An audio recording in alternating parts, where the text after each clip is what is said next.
PKN செய்திகளை வழங்குவதற்காக நான் தமிழ்கவி. மரபுகளை மதிக்காத ஆளுநர் ராஜினாமா செய்ய வேண்டும். கண்டன ஆர்ப்பாட்டம்.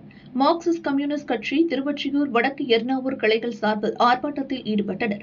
தமிழ்நாடு சட்டப்பேரவையின் மரபுகளை மதிக்காத ஆளுநர் RN ரவி தனது பதவியை ராஜினாமா செய்ய வேண்டும் என்று மார்க்சிஸ்ட் கம்யூனிஸ்ட் கட்சி ஊழியர்கள் ஆர்ப்பாட்டத்தில் கோஷங்கள் எழுப்பினர்.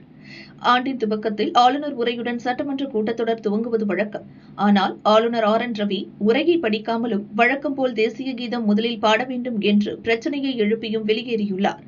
ஆளுநரின் இந்த செயலுக்கு மார்க்சிஸ்ட் கம்யூனிஸ்ட் கட்சி கடும் கண்டனத்தை தெரிவித்து சட்டமன்றத்தில் மரபுகளை மதிக்காத ஆளுநர் ராஜினாமா செய்ய மார்க்சிஸ்ட் கம்யூனிஸ்ட் கட்சி எர்ணாவூர் கிளைகள் சார்பில் எர்ணாவூர் பேருந்து நிறுத்தம் அருகில் பகுதிக்குழு உறுப்பினர் K. வெங்கட்டையா தலைமையில் கண்டன ஆர்ப்பாட்டம் நடைபெற்றது.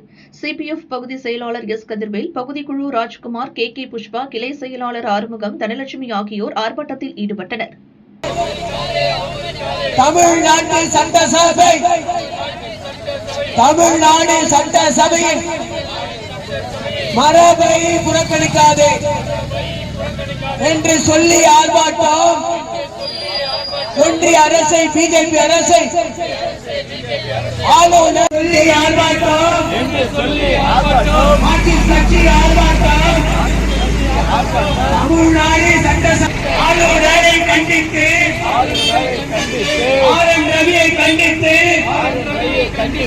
ராஜினாமா செய்ய கோரி மார்க்சிஸ்ட் கட்சி ஆர்ப்பாட்டம். ஒன்றிய அரசு, BJP அரசு